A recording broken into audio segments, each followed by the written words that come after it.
So, today, it's about celebrating LUMIX. It's about learning from each other and learning from the community. I hope you have a really good time. I hope you take advantage of all the cameras and lenses that we have on display as well. And again, I'd just like to say a really big thank you for giving up your time, but also for being part of the LUMIX community. If you started with LUMIX 24 years ago, or if you've just recently joined LUMIX, you're all welcome, and we look forward to sharing the experience with you today. So without further ado, please let me introduce today's panel of creators. Here we go. Thank you, thank you, thank you. Lovely to see you guys. This is amazing. I wasn't sure if we'd have 20 people here or a full house, so I really appreciate every single one of you for coming. It's amazing and way more than I expected. So it's humbling as well. And also, I have an incredible panel here joining me. We have Russell Kent Nicholls, Emily May Lowrey, obviously Wong, you know who he is, and Josh Cameron. And these are obviously fellow creators, but also people I would consider really good friends of mine. And I think that's one of the key things that this room demonstrates, but also this panel demonstrates, is LUMIX really does help bring people together. And it's the community side of it that I really enjoy being part of. So without further ado, we'll set up the scene with an icebreaker question. And this one was one of my favorites because I get some really odd comments on social media. I'm sure some of you guys do too. We're going to go with safe for work comments. So I would love to know from you guys, going from my left to right, what is your weirdest or funniest safe for work social media comment that you received? I did a review or a walkthrough of a GH7, and I was sat at my kitchen worktop, and the stool was a little bit high, so I was kind of like peeking over the top of the worktop, and somebody commented, "Are you 2 feet tall?" I'm not far off in real life, but yeah, 2 feet is a bit of a low blow. It's weird because you look really tall to me on social media. When I met you, I was like, oh my God, he's my height. Yeah, everyone, the most disappointing thing people say to me is, "You're a lot shorter in real life." You've got tall energy though. That's a good Thank you, I'll take that, yeah. Emily, what about you? I think because of my eyebrow deficiency, I get an influx of comments of being called Mona Lisa. Mona Lisa with a YouTube channel, AI Mona Lisa. So, I mean, there's worse things. There's worse things to be compared to, but yeah. What about you, Kai? Well, I've been doing it for a long time, so I've got loads of weird comments. But I guess one of them was, you make a great dad. What? Yeah, I know, right? I mean, you are a great father, to be fair. Thank you. But I ended up, it's probably just my wife before we had kids. Just different pseudonyms. But there was one time where this, in Hong Kong, this auntie just came up to us and she said, "You look better in real life." Oh. Nice. I thought, or not. oh, okay. I look like an ugly munter on screen. Troll. Yeah. Josh? Probably, why are you bald? That was something I was asked recently after. Take that one to heart. Well, no, it was just like I said right at the beginning of the video why I was bald, and then the first comment I got was, "Why are you bald?" I think you're going to need to tell people for context the process of that, though. Yeah. So recently I had a hair transplant, which meant I had to shave all my hair off. So you were actually bald. So I was actually bald. Yeah. Is it worth clapping? I didn't think it was. Congratulations. But yeah. I don't really get weird questions. I don't get weird comments in the same way that you guys might do, because they're normally just about specs and tech stuff. So it's not Sony bros. Yeah. Also, just about our looks, which is great. Yeah. Thanks. My weirdest one, I was doing a video for Wex, and it was like an outdoor backpack roundup. So I thought for outdoor backpacks, it should make it look like an outdoor backpack, right? So I put an axe in the side pocket and a tripod on the other, and someone on the comment was like, "This guy gives me chills." It's like serial killer vibes, I don't know. But yeah, cool, thank you for that, and yeah, for, what do you call it, putting up with my weird question. But to start with, obviously you guys have been creating for a long time.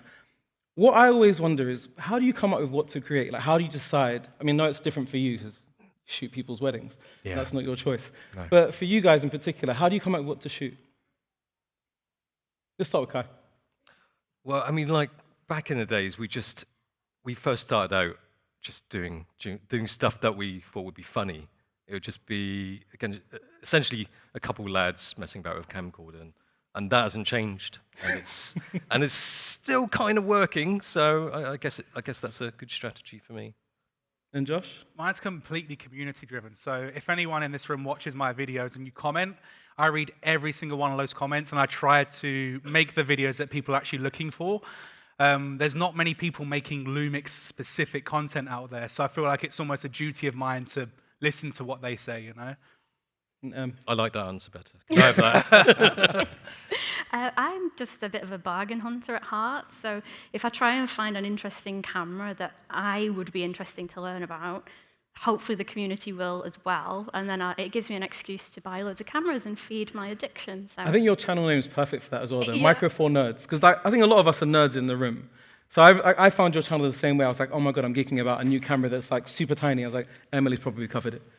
So yeah, that's perfect. And I'd love to also know, like, what's your strategy for developing content that is going to translate to an audience? Because obviously there's a lot of competition especially when you're writing or making content about a new camera. How do you find your angle and your voice in that scene? I know Kai's answer already, just take the piss. It's honestly about how you package it up. You can make the most beautiful video with the best B-roll, with the most concise sort of topic as possible, but if it's not got a pretty thumbnail or a good title, no one's going to click it. So something that Sam Holland actually told me was to focus on the title before you even start writing out the video concept. And think about what's going to be catchy, what are people going to click on. And I know that everyone says, oh, it's clickbaity and stuff, but that's just the nature of YouTube. Like, you're fighting for people's attention. And when you spend 2-3 weeks on one video, you don't want it to get 200 views, you know? Yeah. So you have to play the game, unfortunately, yeah.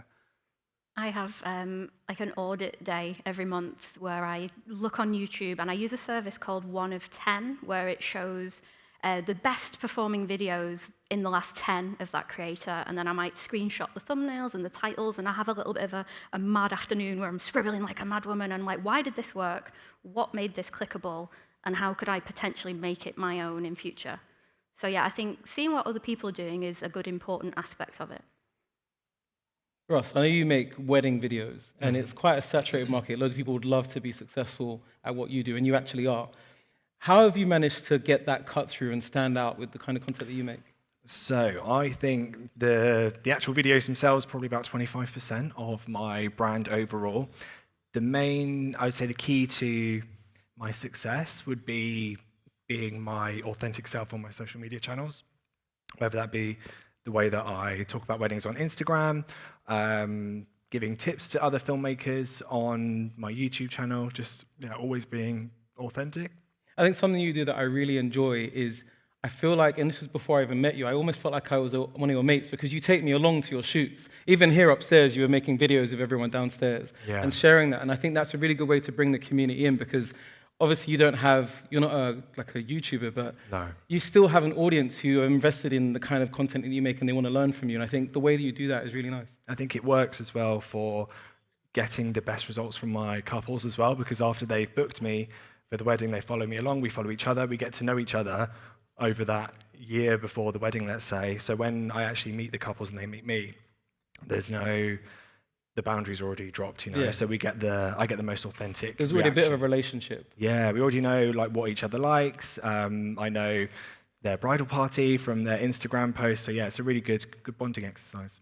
And obviously with trends on social media, moving goalposts, particularly on YouTube and Instagram, how much attention do you guys pay to trends, and how do you try to keep up with that? I know, like Emily and Josh, you said you do the analysis of what's working, but like Kai, for example, you don't tend to follow trends. So how do you respond to Well, you can see. Yeah, I mean, the whole thing about being authentic, I think that's really important, because you can play the game, you can have the catchy titles and thumbnails, but I think it's important to be yourself, or the character you want to portray on YouTube, because ultimately that's what makes you different. That's your unique selling point. Now, one of the questions I get asked a lot by people I meet in the street or people that follow my channels is, how did you get started? And I feel like if I asked every single one of you in this room, every single person would have a different answer. Like Geoff, for example, I know you used to work in finance, and now you're a fashion designer. Everyone has slightly different ways into their creative outlets. I'd love to know from you guys, like, what was the thing that you did that got you into this world? Let's start with Josh. I think I've got a pretty similar story into cameras, as I'm sure a lot of people in this room do, and also people sitting here. But for some reason, a lot of people go music, cameras. So they start playing an instrument, and then they just somehow fall into the camera world. That's exactly what happened with me. So I was playing drums professionally for a few years, and then I realized that the industry wasn't what I wanted to be in. But I was making drum covers on YouTube when I was like 13 or 14 years old. And that's really what got me into using cameras. And then I realized I actually prefer that part of it more than I do the playing the instrument part. But I know there's so many people that have started that way for some reason, start off with something creative and then move over to the imaging world, if you like. I used to sing, so music to camera is the same for me. Yeah. Kai, did you sing? I had a single out. Oh, for real? Yeah, with Locke. We did a rap. We need to look this up. He's after. doing it. He's doing Are it you after. serious? I'm serious, yeah. Oh, there's a live performance with Kai and Locke after this. Yeah, later, after a few drinks. Sorry, what was the question again? Yeah, yeah. I mean, I started out. I had a real job before this. That's how I started. I was photographing airsoft guns, and then I was doing marketing for airsoft guns. I said, hey, you know what would be cool to use YouTube for brand building. So we started making videos about guns, and we bought this. The boss. We didn't even have a camcorder at the time. The boss, he asked us, "What camera do you want?" And I just picked the cheapest one, which was Panasonic. So long relationship. Is that GH3? Brand ambassador. Which camera was it? No, it was camcorder days. It was Oh, okay, SDR wow. something. Wow. I don't know what it was because I wanted the 3C CD one. Yeah, We couldn't afford that, so just went for the cheapest one possible. nice. But yeah, it was just that, and then just got a bit popular. And then there was a job opening at Digital Rev, which is a camera store, and that was for English editor. And I turned up to the interview, and I said, actually, I don't really want this job, but I do. Here's a CD of my work on YouTube, and this was back in the days when they were doing like cat videos on YouTube only. And they said, yeah, okay, we'll give you a job. Amazing. Yeah. I did not know that. You gave a CD, not a CV. CD, yeah, back in those days. Wow. Yeah. Emily? So I think YouTube's always been at the back of my mind. I was watching Kai and Locke and Peter McKinnon strapping GoPros to his feet, and I thought, oh, I'd love to have a go at that one day. So then I became a full-time wedding photographer and just thought I would never have the confidence to do it. And then winter season for me tended to be quite quieter, so I thought, I've got the equipment, let's just have a go. And then YouTube started in winter, and then that went up and weddings went down, and I slowly made the transition. And I'm so blooming glad that I did. Me too. Yeah. And Russell, what about yourself? So I was always the kid at school with the camera, and I think that probably started from more of an emotive side because in the late 80s, not many people had camcorders and stuff like that, but a family friend came to stay, and they had this camcorder. So we've got a VHS tape of a 2-year-old me on my dad's knee, and then my mum picking me up and spinning me around. So I just love to look back at those videos, and I feel like these days I'm now making those legacy people, videos yeah. for other people. Yeah, so I beautiful. think that's where that's come from. I mean, you guys all spoke about your first cameras there. What was, because I feel like we all started with something, like I had a bridge camera when I first started out that was 10.3 megapixels, couldn't record video. But there was a couple of key investments that I made, like buying my first DSLR helped me go professional. What were some of the key bits of kit investment that you guys made that really helped you make that transition? Start with you, Russ. So I think, thinking back to what Kai was saying, is I think what so many people love about Panasonic is that there are budget-friendly options. And that's probably the reason why it's so many people's first professional camera, because they're a great budget-friendly price. So yeah, I think I started with the G7. I think that was what I started with, and then worked my way up from there. What was the question again? Sorry. I've gone off on a tangent. Just a key camera investment or piece of kit investment that you did. I mean, you said G7. Yeah, I think that was the start of feeling professional. Yeah, the G7. I know that was your first. It was, yeah. Did you have the silver one, the gunmetal one? I got that recently this year and gave it away in my photo contest, and I was like, I don't want to give this away. Precious. But yeah, I had the black one. And then for me, after that, I went to the GH5. And that is what really opened the video side up to me, where I was like, oh my God, I have stabilization. I can shoot everything in slow motion now. Yes. And, that's what started with my YouTube channel. And I was very sort of photocentric until the GH5 came along. And then I was like, wow, there's a whole other aspect to this creativity that I fell in love with. Yeah. And I didn't spray paint it like yours. You do a really good job of painting. I try. Amazing. You didn't get electrocuted as well. No. Kai, what was your first bit of kit investment that really helped you go a bit more professional? I mean, I think it's just a camera. It doesn't really matter what camera it is. 'Cause you've shot videos on a Barbie before, so. yeah, well, I mean, just even that camcorder was great. It empowers you to make something, and that's more than enough. But I mean, the GH4, GH5 have fond memories of that because that was when I went solo and had to actually film myself and learn how to take good video. I'm still learning. We'll get there one day. What about you, Josh? The S5. Yeah, for sure. So I was shooting with Sony before that. I was using the APS-C Sony camera, so the A6300, the A6400. But historically, we're talking this is how crazy camera tech has got in the last 5 years. We're talking about 2020 right now.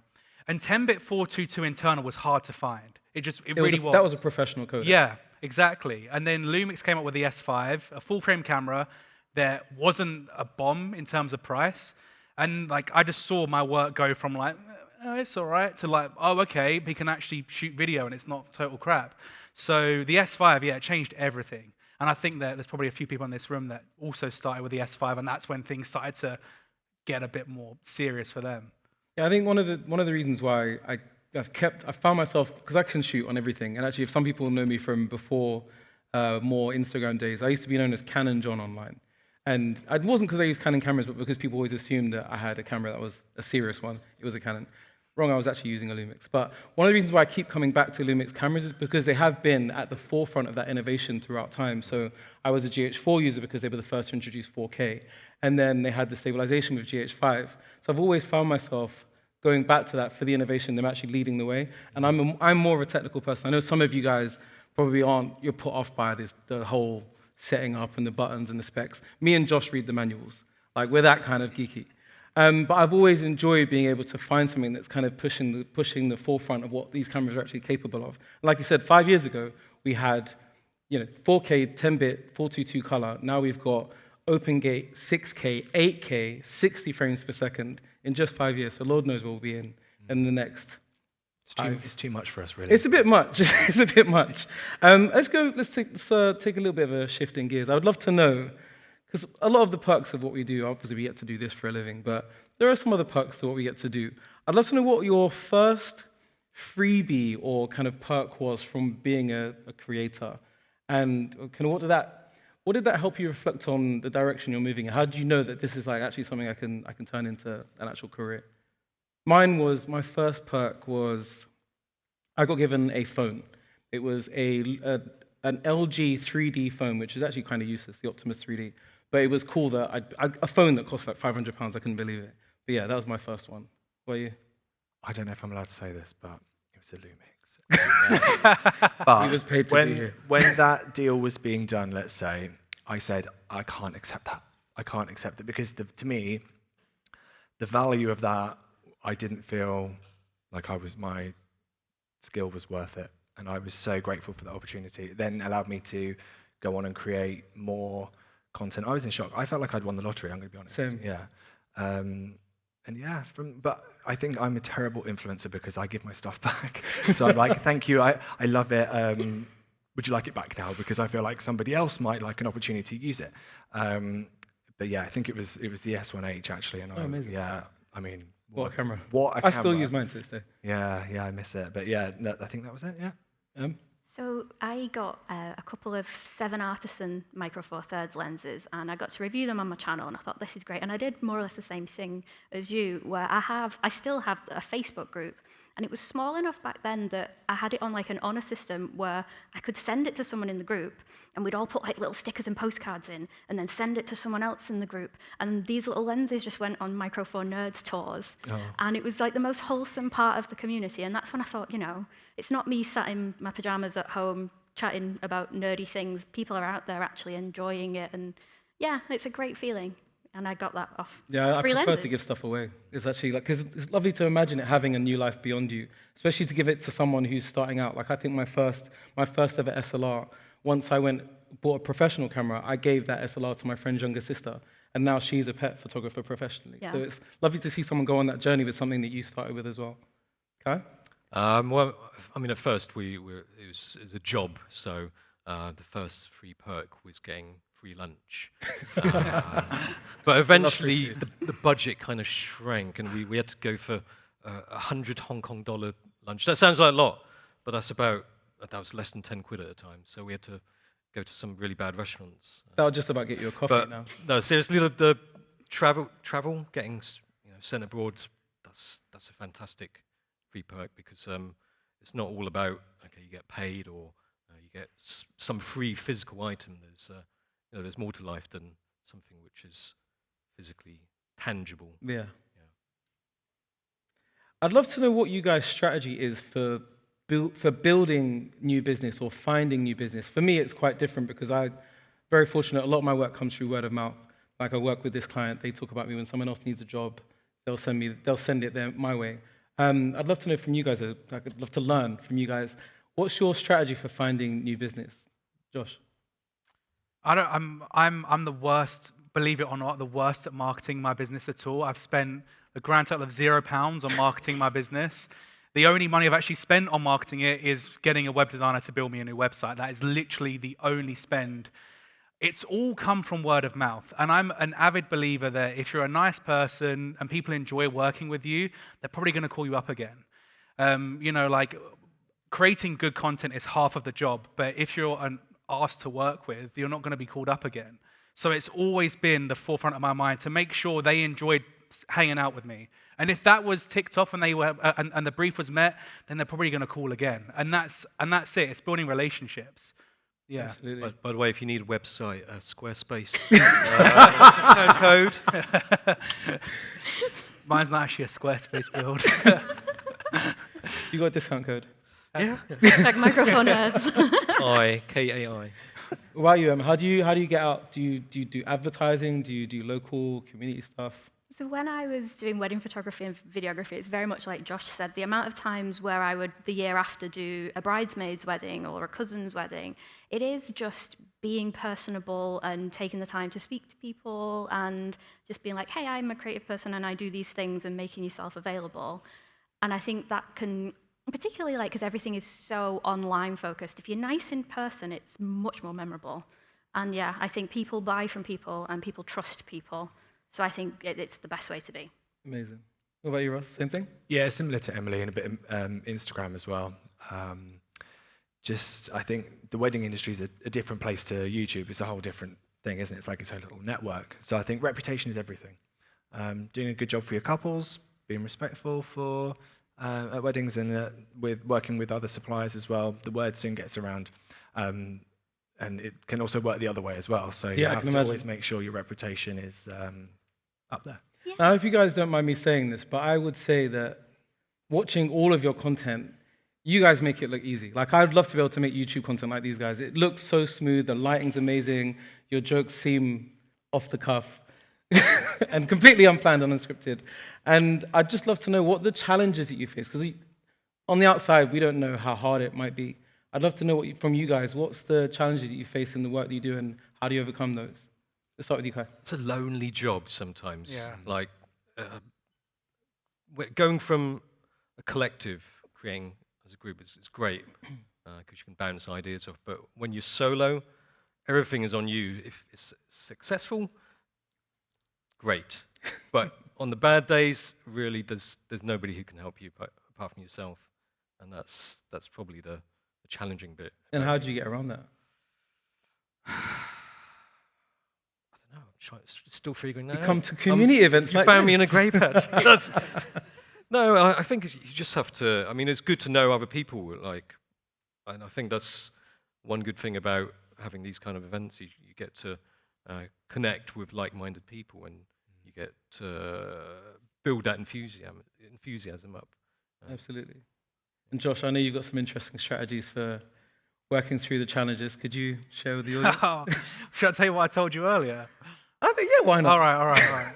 Well, this is more so to do with like the workload side of it, right? So, like Emily, for example, she's full-time YouTube. So her day in and day out is YouTube, and it's fantastic. That's why she's killing it. I'm still doing a mix of client work and YouTube, and doing the two in unison is really, really hard to do, because to make one YouTube video takes me about a week and a half. And that's not because, it's like I'm filming for a week and a half. It's just because you've got to conceptualize, you've got to script, you've got to do your thumbnails, you've got to, if you're like me, you want the B-roll to look pretty okay. And then it's also going out and getting the exemplar content to show for the specific lens, the specific camera and stuff. So like Kai, for example, would go to the zoo or find a day out, but that's time, that's energy, right? So when it gets a bit too much for me, I've got something called rug time. And I've got this high-power, fluffy rug in my office. And when I'm getting a bit overwhelmed, I just lay on my rug for 15 minutes. Yeah. And then I get up again, and I feel great. And then you message me, you're And I like, it's rug message you, time. yeah, I was like, it's rug I'm like, time. all right, I'll get on the floor at my house and I'll do the same. Yeah, and that's my way of coping with it. Probably not what a specialist would tell me to do. I probably told me to get up and go and speak to someone, but... But you're like a human Labrador. Yeah. Basically. Yeah. I think that's really important though, because I think when I struggle to get through those creative blocks, sometimes stepping away, going for a walk. I'm really fortunate to live not far from here, and I live near the canal. So I'll go out onto the canal, walk for a little bit, come back to the studio. And for some reason, the thing that I was really struggling with, even if it's my computer not behaving itself, walking away and coming back is the same as turning off and turning on again. For some reason, it just works, or I can just see through the problem, having taken that step back. And I compare it to the metaphor of staring at a painting from an inch away. I wouldn't be able to see that picture if my face was up against it, but sitting from where you guys are, you can see it's a beautiful painting that's coming together. And I think that is the really interesting thing, that stepping away, taking that time, does help you get through that. I think everybody has to find their rug time. Like, it doesn't have to be a rug. It's just, it can be different on another day. Like, you just have to find something to get you out of that hole. Yeah. What about you, Russ? So obviously weddings are a one chance. You can't just walk away. No. So I think for me, I've kind of learned to be able to anticipate moments when I'm using my camera, keep an eye on what people are doing, work out who the important people are. But the bits I actually struggle with the most is picking the music. That can take me like 5 hours, 6 hours. And also sometimes if I'm color grading something with a lot of greens in, because I hate color grading green, I need to just close my eyes, look at a different thing, and then look back again and think, oh God, it's awful. And then come back to it the next day, and then you can kind of have a fresh look at it. Yeah. What did you not know about operating as a professional, as a business, that you know now that you wish you knew at the start? For me, it was taxes. I had no idea about how to manage my money. Getting an accountant was one of the biggest hacks I ever did. And what most people don't know is that having an accountant, the price that you pay for them is also tax deductible. No one told me that. So I was resisting getting an accountant because I can't afford it. But then when I realized that also reduces my tax bill, I was like, oh, do it. And now I don't have to worry about that at all. So that for me was a massive thing that helped me as a professional that I wish I knew 5 years before I did it. Yeah. What about you? I wish that I had been more of my authentic self earlier, because I used to have a more corporate brand. I used to do, but basically I think a lot of people, like myself, I got a drone and I thought, this is it. I'm a drone man. I am going to do drone roof inspections. And I spent thousands of pounds on the bloody exam and everything. They got rid of it. And I was operating under a very different brand name. I'm not going to say what it is. No. And then in 2020, I rebranded just to my name, just to Russell Kent Nicholls. And from there, my business grew, because I think people, like Emily said, people buy from people. My personal Instagram account, I just abandoned, and I merged everything into one. So my Instagram is like a mixture of personal stuff, but also super duper complex, creative, technical stuff as well. And I think people really connect with that. So yeah, I think being yourself is a huge like part of your success. What about you, Emily?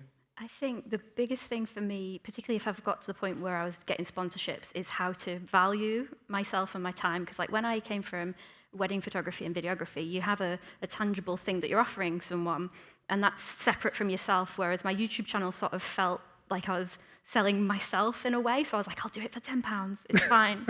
And I've really struggled with that. And I've signed with an agent for the last couple of years, and they've really taken that away from me, and they deal with all the scary negotiations. Otherwise, I would still be working for like £10.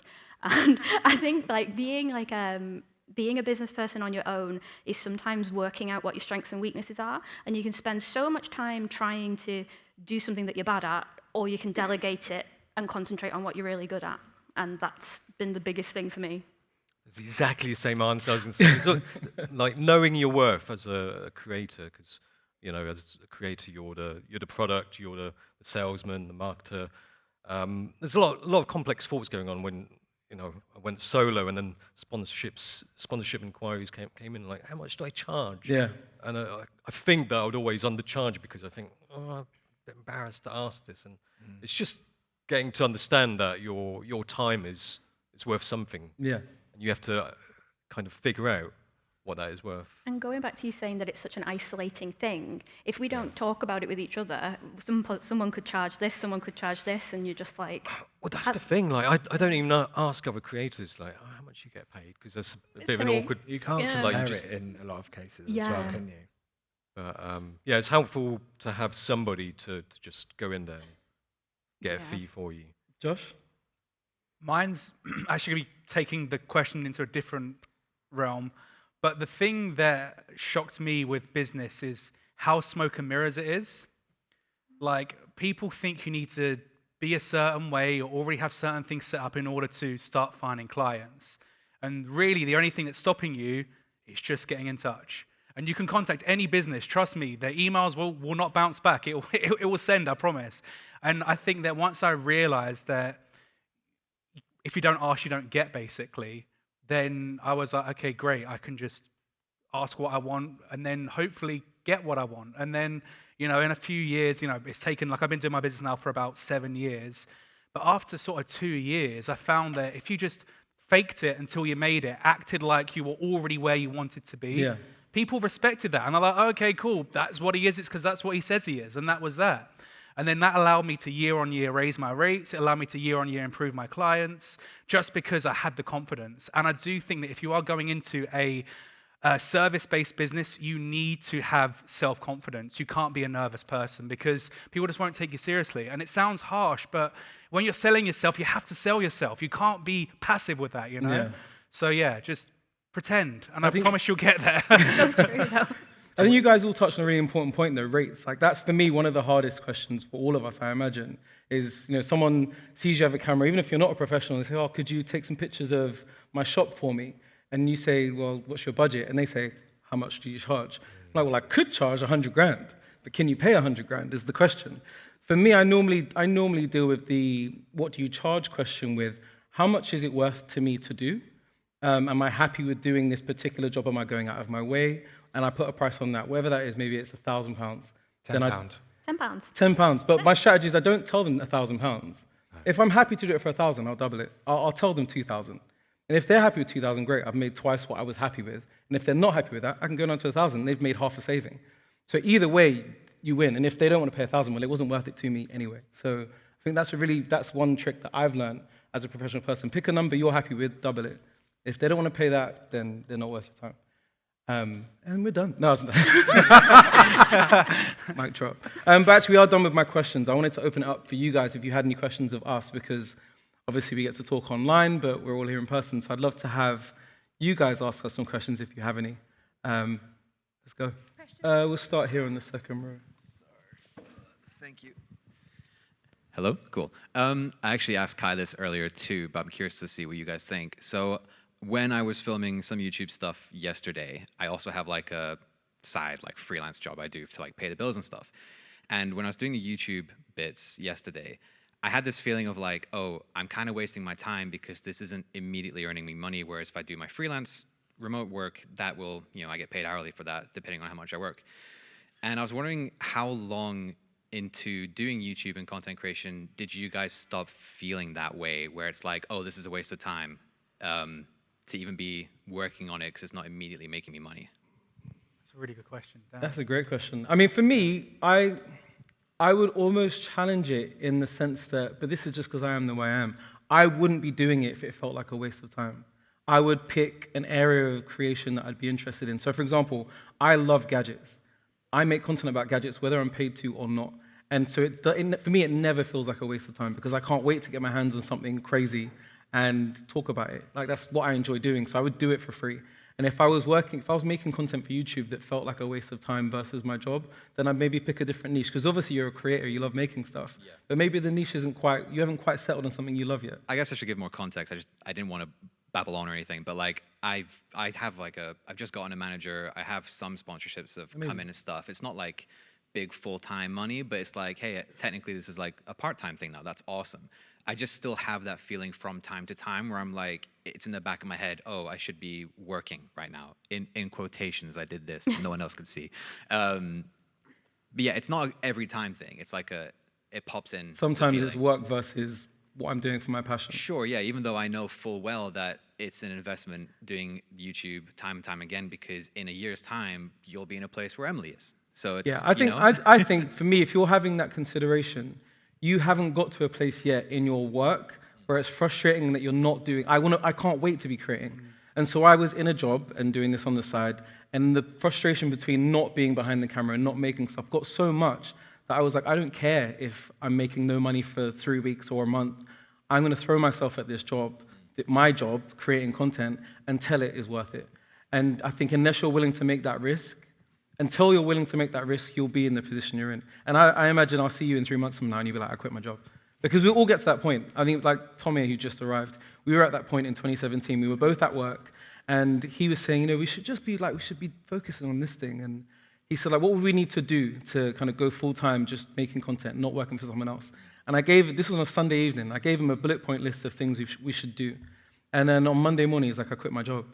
I was like, cool. Tuesday, I quit my job. And since 2017, we've been 100% working for ourselves. So you have to go for it. Yeah. You can't be halfway. With anything though, like getting fit, losing weight, or anything that you want to see serious results, it's consistency. Isn't it? You have to go for it. Yeah. Well, you guys, you said it was an interesting question. What's your answer? Yeah, no, I think it's really interesting. I think your motivation for doing YouTube in the first place says a lot about what you want to get out of it in the short term. And my motivation was never money. So for me to be earning money now from YouTube was a byproduct of my actual incentive to start making videos, which was, hey, no one's making S5 content, maybe I should be the S5 guy. And then that's how it stuck. I think that it doesn't feel like a waste of time if there's a purpose. And the purpose always for me was to educate. Of course, that's not to say people need to earn money, right? There's rent, there's bills, there's mortgages, there's whatever. So it's a bit, high and mighty of me to say, oh, don't worry about the money because money matters. But it felt more like a waste of time for me at my job than it did earning nothing, doing what I wanted to be doing in 5 years' time, because it was building to where I wanted to be. And if that's where you see yourself in 5 years' time, then even if you spend 60, 100 hours before you make a single penny, it was worth it because that's where you wanted to be, And I do think that, like what these guys are saying, consistency is going to overrule anything. Like if you're consistent, whether you're making videos with your iPhone from 2013 or the latest Lumix camera, if you're consistent, people are going to start watching. It will happen. You've just got to be patient. Yeah. You've got to invest your time into it. Yeah. Like I was thinking back to when I went from being employed to going solo. That was when I had my first child. And it's not a very clever move. I thought, I don't want to work for this company anymore. I went solo. I went from having a regular paid job to not being paid anything, just building up that channel. Of course, I ended up having to get a job, but the goal was always to build up my own channel, and it's just, you have to stay focused and keep investing in that in terms of time and effort and a bit of money. Do you have another question? Sorry, I do have 2 questions. So one is to you guys as creators.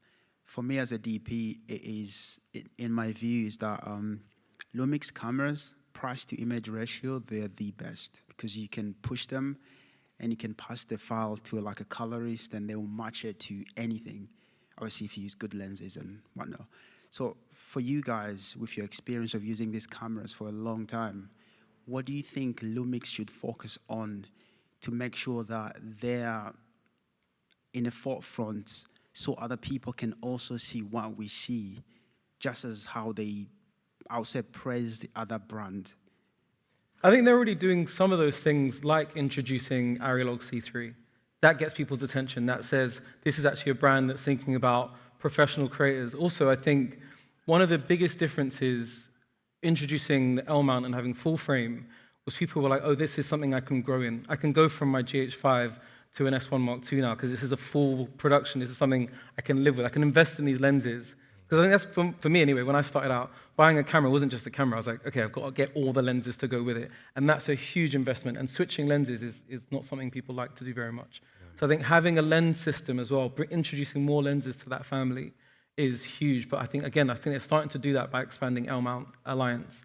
So I already think they're doing a lot of the right things. What I'd love them to do is make an S1H Mark II. But I don't think I'm alone in this. Internal ND? Internal ND would be lovely. Yeah, I mean, I think we're quite spoiled, I think, as Lumix users with the firmware updates, because I've got cameras from ages ago that are getting firmware updates still, and the camera that you buy is only going to get better, and then the features trickle down, don't they, from the newer models. So I think that's one of the great things as well. You're always going to get fresh updates. Definitely.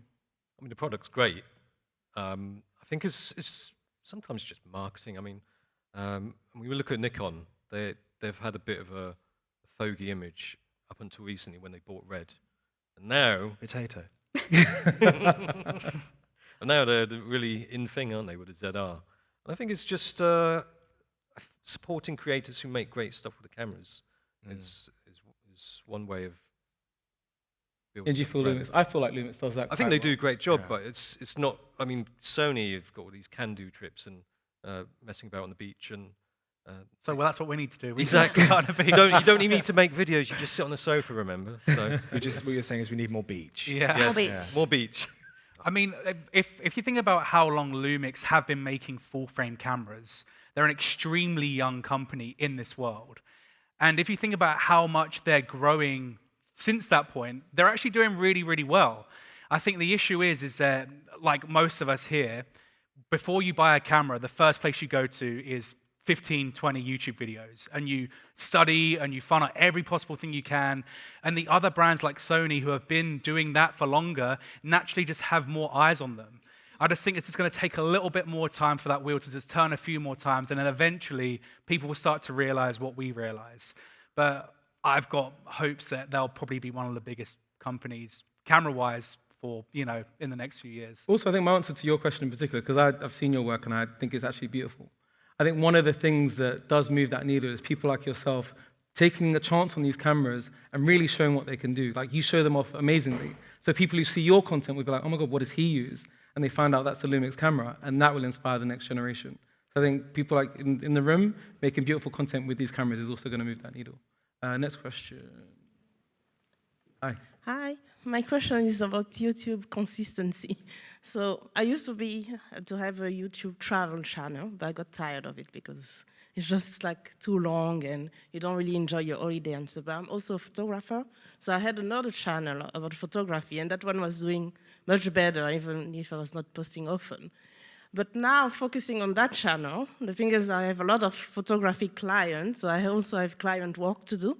So it's hard to post on YouTube like once a week. It's completely impossible. Like last month, like every week you are with clients, you don't have time like to do YouTube and things like that. So how often, when you say consistency, how often do you feel like is enough to post? I mean, my quick answer to that question, because like you, I struggle.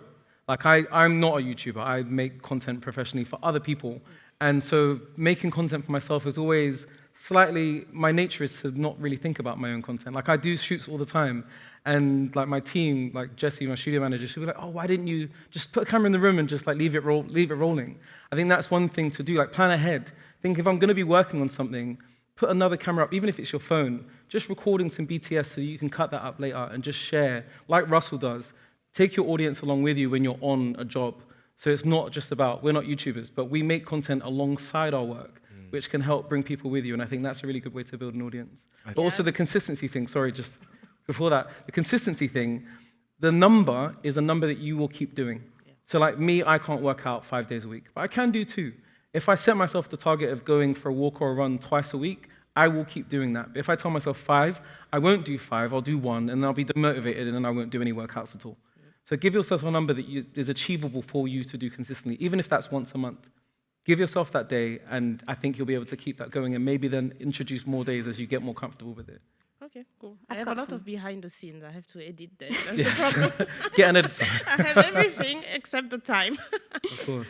So- Yeah, I think the thing that paralyzes me, because I try to upload weekly, is it's the moment when you don't have an idea. I think it's the idea gathering phase and finding ideas that inspire you that makes consistency easier. So I try to keep a huge note on my phone or in Notion, and if I have 5 minutes at the bus stop or whatever, I challenge myself to come up with an idea, even if it's terrible, usually is. But then if you get some that are really good, you've got a bank of ideas to pull from, and then you categorize them into how much effort will this take to make. Some of them are very ambitious, like travel content, for example. Some of them you can do in your pajamas. And if you're having a week where you don't have enough time, you've got an idea bank that ticks both boxes, and that's how I run. That's amazing. You guys, nothing? Yeah, I mean, consistency shouldn't be at the expense of quality. I mean, one of the things is that quite often make a video and then it turns out to be rubbish. There's no point uploading it just to make up numbers. That's like getting a disappointing takeaway, isn't it? Like you've waited so long and you're just like, in the bin. Yeah, I mean, I try and break everything down into micros that are macros, and I think it's it's in our human nature to always look at the task as one big task. So let's say you've set yourself the goal of making 1 video a week. You think, great, well, now I've got a script, or I've got to think about the topic, I've got to do the talking, I've got to film the B-roll, I've got to do all the other stuff that comes out from it. But if you set yourself, okay, if I can get this one part of this task done on this day, that takes me 20, 30 minutes, and then get it done in like little 30, 45-minute breaks over your week, as opposed to attacking it all at once, it always makes the task feel a lot easier to achieve. And I also think what you said earlier about just setting realistic goals for yourself, because we all want to do more than we're currently doing, but it's just not feasible most of the time. Tired. Yeah, exactly. Other question? If you had to go back in time to get to where you are now, but do it as quickly as possible, what would you do differently? Oh, fast forward. I mean, if I actually had this question, I was talking about this earlier. If I was going to go back in time, I think I would have just started sooner. Because a lot of the time I spent in my early career was not giving myself permission just to pick up a camera and record something and put it out. So like, I just would think, oh, it's not good enough, I'm not going to pick up a camera. Or I'm not good enough, I'm not going to reach out to that company and ask them if they need a video. And if I just had those conversations sooner, if I just made an effort and got over myself, I would have been way more ahead than I am now. I think it was just getting out of my own way and just doing it, rather than thinking about doing it and talking to people about doing it. So I think all of us get really comfortable, like especially like in weight loss, being like, oh yeah, I'm thinking about going to the gym, I'm going to join a class. I've been talking about going back to jiu-jitsu for like 5 years, and I still haven't gone back to jiu-jitsu. And I don't know why, but I think it's because I've got comfortable talking about doing it, which kind of feels like doing it. It's like getting dressed up in like your fitness gear and sitting at home. It's kind of like going to the gym. And I do that a lot. Like I get in my compression top and my shorts, and then I go to Sainsbury's and I don't go for a run. I sit in my home in fitness gear. You're doing mental gymnastics. Mental gymnastics. It's kind of like working out, but not really like working out. So yeah, I would just do it. I think that's the thing that I've struggled with. And if I would go back, I'd start sooner. Yeah, I think just realizing that it's okay for the first time to be crap. And it, like the first video, like if I look back to the first YouTube videos I make, I cringe. I spoke way too quickly. The colors were rubbish. I could pick it apart, and then analyze it for you guys right now. But the point is that it's only ever going to get better. So if your starting point is always going to be your worst point, then realistically what you need to do is just start. Do you see what I mean? And then once you've done that, you're going to get there. Yeah. But it's always the hardest thing because you always want it to be perfect now. But it's never going to be perfect now, It's a confidence thing, isn't it? Yeah, I don't think I could have done it any faster because I needed to make 100 bad videos to learn the skills to be more comfortable in front of the camera, to even have myself in focus. Sorry, GH5. There's so many of my early videos are just not in focus. And I think every video to me was like being creative as an outlet, but learning to just be a little bit better each time. And short of having that zapped into my head, I don't think there was any shortcuts for me. I just had to learn on the go. It's a fantastic learning experience, though. Just this whole journey of, I mean, looking back at some of the old videos, it is very cringy. Yeah. Just. Oh, I was talking about your videos. No, I mean, I was last looking week. There was one I watched. no, I mean, just watching the old videos, it's like, wow. And actually, I think that's a good point, because I think when I used to work for Spotify, and one of the things that my producer kept telling me was, you've got to listen back to your episodes. And I hate the sound of my voice. So I would record them, and I would never listen back to them. And then Rihanna was like, just listen to your episodes. I promise you, you'll learn and you'll get better. And I started listening to them, and I didn't say I just started listening to them. And maybe like 2 or 3 weeks later, she was like, you started listening to your videos, haven't you? I was like, yeah. Because you can hear you're talking too fast. You can hear you're not pronouncing words very well. And listening to your audience, because I interview a lot of people, so I wasn't listening enough to the questions. When I listened back, I was noticing that I was improving, like noticing the points where I can improve. And I think, so in terms of going back and fast-forwarding my progress, if I had listened and watched my content more intently, I would have definitely got better quicker. So that's a really good shortcut. Pay attention to what you're doing, watch it back, analyze it like these guys do, and you will find things you can improve on without just looking at it and being like, oh, that's terrible. Just look at it and see how you can constructively improve what it is, whether it's slowing down, whether it's changing your lighting configuration. There's always things you can pick up in your previous content. So that is a really good way to accelerate your progress. I think looking at the old stuff is a great motivation for like evaluating how well you're doing at the minute. Absolutely. Any more questions? We've got maybe time for 3 more. Yeah. Let's go. Couple of questions. One's Burnout. Who are you? Tommy. Oh, there you go. Hi, Tommy. How you doing? Burnout, how do you recognize it? And when you do recognize it, how do you overcome it? And then the second question is, if things aren't working out as much as you want it to be, when do you start to think about pivoting, or how do you pivot? I mean, I'm going to introduce rug time. Yeah. I know for one. That's for me. I'm going to get a new rug for the studio. But also, I think for me, I'm really fortunate. I haven't yet suffered any kind of major burnout episodes, but I can see it coming from afar. So I start to notice my energy dip or my motivation dip. And when I see that, before I get to a point of burnout, I will, go to a gallery. I'll watch some other people's work on YouTube that inspire me. I'll watch a movie. I'll listen to some music. My version of pivoting isn't necessarily pivoting away from what I'm doing, but changing my attention, looking for areas of inspiration that aren't necessarily making videos. Some of the things that inspire me are watching Anthony Bourdain's food content. He's not into technology, but the way that he tells stories is quite irreverent. He doesn't care if the footage is stable or not. He's focused on the people he's talking to. And so watching content that isn't in my world is a really good way to be re-inspired, and it helps me get out of my head when I'm on the verge of burnout. I kind of move my attention somewhere else. I don't know about you guys. I think there's no point trying to force your way out of the burnout. I mean, how I would do it is just to allocate a time. Because when you're a solo creator, you don't really have Time. a holiday as such. You might go on holiday, but you're still thinking about what content to create. Just give yourself a time, a week, 2 weeks, and just don't think about content. Do interesting stuff, fun stuff, and then you'll probably, you might not be, but hopefully you'll be inspired and energized to make some content. I have a little saying that I say to myself quite a lot, which is blessed to be busy. Because it's all my own fault that I've said yes to too many things and overwhelmed myself. Yeah. But imagine seeing me 7 years ago when I started my YouTube channel on stage now, coming from it from a place of gratitude and seeing how far we've come, it sort of makes it be like, well, it's worth working hard for because, we're on the way. Yeah.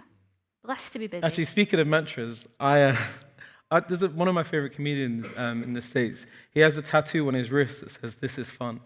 And so whenever he's on stage and he's feeling a bit shit or he's bombing, he goes, "This is fun. We get to do this. We get to create." Even if you're not doing it for a living, going to the park, or I used to go to the cemetery near here when the light was low. Same thing. Cheering myself up. But actually in cemeteries, there's loads of statues and figures which look like people. And when the light was kind of low, I would go to cemetery and shoot the statues. And for me, just being in a new environment that isn't home, cemetery, and shooting One day. something, yeah, but for me, it was like, this is fun. I get to just go out to the park. I get to be outside, capture things I find interesting, and whatever it is you shoot, it might be animals, it might be plants. They're beautiful things that we can turn into images, and then, if you want to, share that with the world. And I think reminding yourself that this is a fun thing to do. Being a creative person is fun, even when it's hard. This is fun, and I have to tell myself that when I'm feeling a bit crap. I've got to try rugs and cemeteries. God, the advice today has been... Take the rug to the cemetery and have a picnic. Take the rug to the cemetery. Great. Ross? I live in a constant state of burnout, so don't take any advice from me whatsoever. Because like Emily, I say yes to everything because I'm just too nice. And I think when you're self-employed, and people want to work with you, knowing the right decision to say no because you've got too much on your plate already can be a tricky one. So yeah, I try and reduce the amount of weddings that I do each year.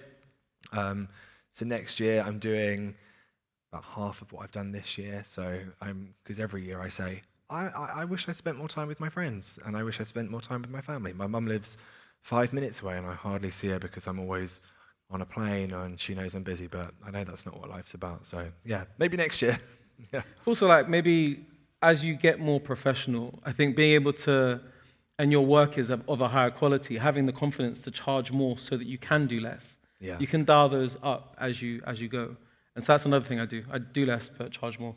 Yeah, I mean, if you double your day rate and you get half your clients say, I don't want to use you anymore, you're still getting the same money. So, quick maths. Yeah. One more question. And if this is the last one, it's a big one because AI has entered the chat. And we've not spoken about it. First and foremost, phenomenal. You guys are amazing. But what I'd love to figure out is what tools, artificial intelligence tools, are you using for, one, your workflows, also to help with burnout and to help with all of the problems we're all facing right now? I think overall we know AI is here, and obviously within sort of productivity and efficiency and getting all those things done and getting all that you're doing done and all that we need to get done, it's not easy and you can't do it all. But with supposedly, and to some great extent, with AI we can. So I'd love to learn how you are leaning in to the AI sort of revolution, what you're using, what tools you're using, put them out by name, apps by name, so that we can benefit from, because the thing is you're doing so well, and I would hate to think that you're not leveraging AI. So if you are, what are you using to get ahead, and how can we use that too? I mean, I've been writing about and exploring AI for about 5 or 6 years. Just before the pandemic, I started covering it as a topic in my column. And it went from being really crap to scary good in a really short period of time. And I think as creative people who take pictures and make videos, seeing all the crazy stuff we're getting flooded with on Instagram, all this AI stuff of President Trump being arrested and crazy stuff happening on there, and like the Queen doing rap battles. What on earth are we? Where are we? But I think that's all fun and games. But obviously, there are some of us who would feel threatened by that. If I can prompt an image into existence, what's the point in going to the cemetery and shooting it? I can do that, but for me, it's still the experience. It's actually the being with people. I think one of the things that you all touched on a lot is our clients don't want to work with AI because, yeah, they could sit there and prompt stuff, but they have their jobs to do. They hire us in the first place. They could also pick up cameras and learn video. They're not going to do any of that because they're not creative people. So I think us embracing those tools, learning how to get the best out of them is going to give us the advantage. Even if some of our clients do want to use AI, we're going to be better at it than they are. Because one of the things that we have, there's a new camera that's just been announced called the Kyra, and you can use AI to talk to that. And some of the potential with that is weird and strange because you can just make an image. But also the thing I like about it is you can use natural language to edit the image as you're shooting it. So say, for example, I was last week in a hot air balloon shooting a temple, and I took the picture with the camera, and instead of having to go on my laptop and increase the contrast and make it look a bit cinematic, I just said to the camera, can you boost the contrast and make this look cinematic? And within a couple of minutes, it did the edit for me, which I would have had to do that on my laptop, so I would have lost the time. But for me, if I can save time, I can spend more time shooting. So I'm looking at ways I can leverage it to be out there creating stuff. And another example I use in my column, like I said, I write every month about what's coming up. And a lot of the time, I talk about stuff that doesn't exist. So I use AI to pre-visualize an image. Say, for example, a new camera that doesn't exist. I'll make it in AI, and then I can shoot something that looks like that. So I use it to visualize, because I used to literally draw out the frames for my shoots. Now I use AI to visualize. So I use Nano Banana and Google Gemini to do a lot of my AI work. And I don't present that to the world as my work, like the images I generate. I use it to create something I visualize, and then I shoot it, because that's, for me, I like to create stuff. People that don't like to create stuff, I don't feel like they're going to do what we do anyway. So, yeah. For me, the Adobe Podcast AI saved my life so many times. So I can put in crappy audio from a speech or a bride or something that's clipped, and version 2 of the Adobe AI just makes it sound like the wedding was in a recording studio. So thank God for that. I use it pretty much every wedding, and also... And it's free. And it's free, yeah. And you get a limit on how many times you can use it. Yeah, it's free. I'm paying for it. I think I get like more credits or something. More minutes, yeah. And I also use AI caption for generating subtitles within Final Cut Pro. So yeah, those two. Yeah, Adobe Podcast I am a huge fan of. Oh, please never let it go. Oh no, it's so good. For me, I feel a bit conflicted about it within photography. And I think using it, like Jon said, for creative concepts and things that you could do to speed up your workflow is cool. I think creating things from nothing makes me feel a bit icky. I don't know. For me, in my workflow currently, I have a good chat with ChatGPT about terrible title ideas, but perhaps I don't utilize too much Adobe Podcast. Yeah. Because my audio sometimes is terrible, and that's just like, fixes it, it's great. Yeah, same. I mean, it's captions and ChatGPT to figure out what's a good title. Second opinion. I think I still like that control of. I mean, obviously, AI is good for taking the tedium out of some parts of the workflow, but the creative bits, I still want to be hands-on with it. The whole point. Yeah, I mean, I don't know if anyone's noticed in this room. I'm going to go there. It seems like some of Adobe's tools have got worse since AI has come in. So let's take content-aware fill, for example, something that every photographer in this room has used at least once. That used to be so good. And they brought in generative AI, and now it's worse.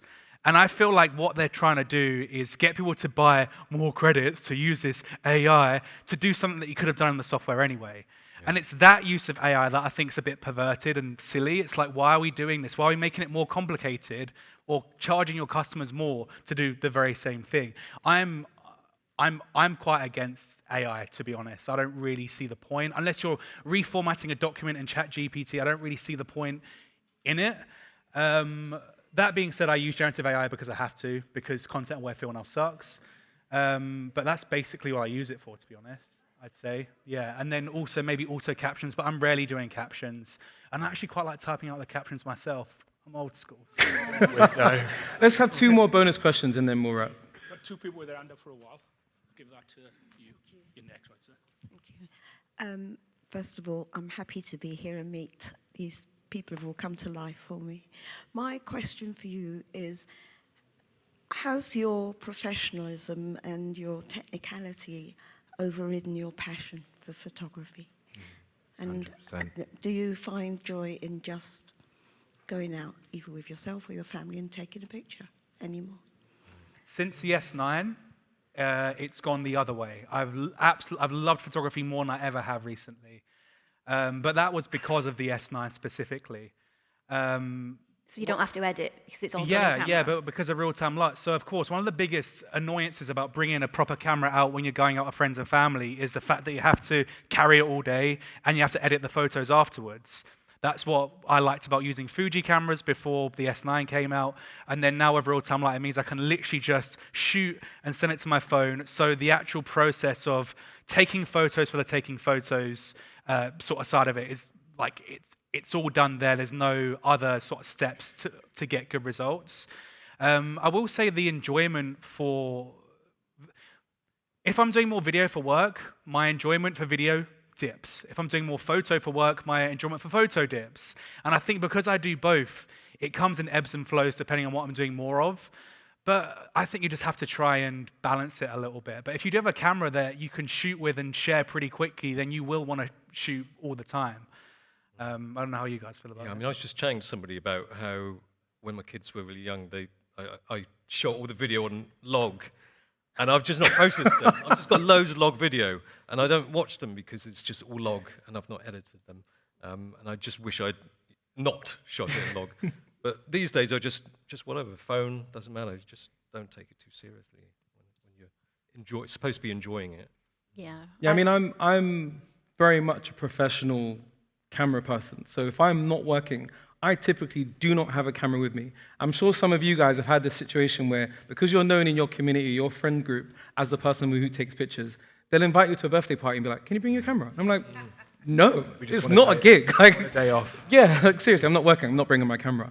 So and before the S9, I wouldn't take a camera out with me anywhere. But now I'm wearing it like an accessory. Like it's literally everywhere I go because it's so easy to use, because it has MP4 Lite, which is a video format that I can send straight to my phone. And it looks incredible. So when I started using the S9, people would be like, "What phone are you using?" I'm like, "No, I'm using the S9. So actually, the S9 as a product really changed how I interact with that balance between creating for work and creating just because it's nice to have. I think if you can find, people always ask me, what's the best camera? I'm literally like, the one you can afford, and the one that makes you want to get out and shoot. It really doesn't matter what brand it is. It really doesn't matter what lens you have. What combination of camera and lens makes you want to get out and shoot stuff? That's the best camera you should have. And S9's done that for me, so that's how I approach it. I'm such an advocate of like everyday photography, and I think it's something that really helped me gain confidence when I was younger, and now I feel strange if I don't have a camera with me, and I get a little bit overly emotional with my little cameras, and I find them quirky and interesting, and I think for however many photographs are put online, it's important to keep some just for me, and sometimes it might be personal, it might be friends and family, it might be whatever, and I think like doing it for yourself is super important to keep creative and to keep seeing compositions, I think. Because I think you've got to keep your eye trained. And sometimes if you use your camera too much, have you ever done this where you start seeing everything in composition? I see frame markers right now. I can see white balance with my eyes, and that's really annoying. Can't turn it off. Yeah. So annoying. Yeah. And last question. Hello, hi there. I'm quite nervous though. Don't be, it's just us. So I'm a photography hobbyist. I'm a apparel designer. I'm wondering if you, what is the ratio of you guys use smartphone cameras, and what is the mindset behind like choosing smartphone or a camera on a daily basis, like when you're traveling with your girlfriend, for example? Like, do you take your camera out or do you use your smartphone camera? I mean, I would say typically the camera you have is the camera you're going to use the most, right? So I do take way more pictures and videos on my smartphone. But it means I end up with like 1,500 pictures I will never look at ever again. And I think having a camera, because it's higher resolution, because the video quality is a little bit better, I'm more selective. I think being a little bit more selective, almost sometimes I try and treat my camera like film. Like I won't even turn the LCD on. Like I'll take the picture and that's that. And it's quite fun to then, when you get home or back to your hotel, to actually see, oh, this is what I captured from the day. Like introducing a bit of jeopardy to it, where you're not checking the screen and seeing if it's perfect. Treat it like a film camera, and that for me is quite a fun way to approach just being out and about, rather than, like all of us probably do, have 1,000 pictures on our camera roll, and we've run out of iCloud storage, and we're trying to work out how to do that, like how to deal with that. Well, just I would say try to resist using your smartphone and just spraying like as many shots as possible. Try and be a bit more selective, especially as a visual person. Try and look for a really good frame. Sometimes, and this is going to sound weird, I don't care, I've already talked about being in cemeteries. Sometimes, if I'm walking down the street and the light's really nice on a particular corner, and if I'm not in a rush, I'll just stand and watch that corner and wait for someone to walk through the light at the perfect time. I'm not working, I've just seen a good bit of light. And it's just fun to just kind of see a frame and be like, I'm going to wait for something to happen. And if it happens, I shoot. If it doesn't, after 15, 20 minutes, I leave because otherwise I'll look like a proper weirdo. But it's like just one of those things, like looking for light. I think being in the habit of seeing where light is nice and then finding a moment to capture it, that's fun for me. So just walking around using my smartphone, I get to a point where I'm doing it out of reflex, not out of joy. And I think trying to resist that and being more selective and enjoying the actual process of capturing an image I love rather than 100 images I'm never going to look at again. No, I think using more smartphones is a good thing because, like, when you have a camera, you think about the settings, you think about the perfect shot too much. Whereas with a smartphone, you just think about that shot. It's not about settings.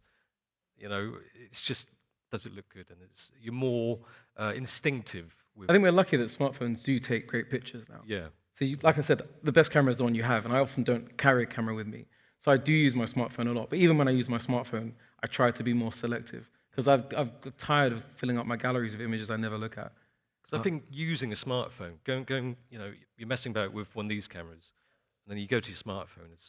I think it's really refreshing if you just take photos on that because you're kind of, I mean, it's all automated, but yeah, at the same time, you're kind of limited because you can't change settings.